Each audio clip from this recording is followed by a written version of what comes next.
सम्पूर्णमा नमस्कार। म सुषमा सिंह। अहिले हामी चाहिँ माइतीघर मण्डलामा छु।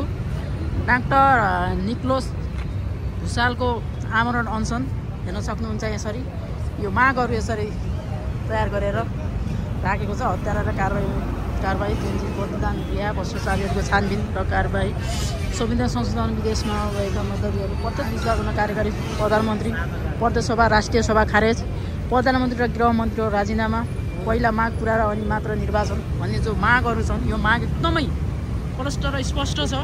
हामी यहाँबाट पनि हामीले न्याय एकदम सबैको लागि सही मागहरू छन् जस्तो लाग्छ मलाई। तपाईले हेरिसक्नुभयो। उहाँले जे यो आफ्नो योगदान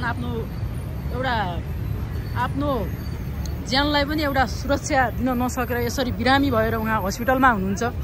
अब हस्पिटलमा हुँदै पनि यसरी आफू बिरामी परेर यस्तो चिसोमा हेर्न सक्नुहुन्छ। काठमाडौँमा एकदमै चिसो छ अहिले है, मौसम पनि त्यस्तै छ। यो अवस्था आफ्नो हुँदै पनि तर यो मागहरू पुरा गर्नुहुन्छ। एउटा देशको लागि एउटा व्यक्ति उहाँ मात्रै निस्किनु भयो जो उहाँले एकदम गर्नुभएको छ। यो पहलमा म एकदमै सहमत, हङ्ग्रेड छु है। जो हेर्न सक्नुहुन्छ उहाँ यसरी यस्तो चिसोमा यसरी बसिराख्नु भएको रहेछ। सबै यसरी आउनु भएको छ। उहाँ चाहिँ अहिले हस्पिटलमा हुनुहुन्छ। उहाँलाई चिसोले गर्दा एकदमै गाह्रो भएको कारण उहाँ हस्पिटलमा हुनुहुन्छ भने सबै हेर्न सक्नुहुन्छ। एकदमै माइतीघर मण्डला तातिरहेको छ है। अहिले जेन्जीहरूले चाहिँ आफ्नो आवाज उठाइराख्नु भएको छ।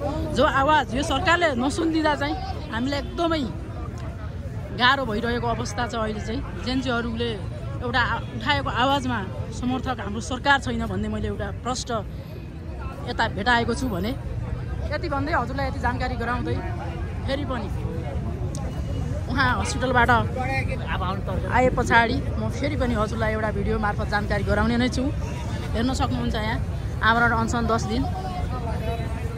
उहाँ चाहिँ यो यता हुनुहुन्थ्यो भने अनि चाहिँ तपाईँले पनि एकचोटि आएर यदि चाहनुहुन्छ भने आफ्नो समर्थन जनाउन सक्नुहुनेछ भन्ने जानकारी गराउँदै अहिलेको लागि छुट्टी हुनु म चाहन्छु। धन्यवाद, बाई बाई, टेक केयर।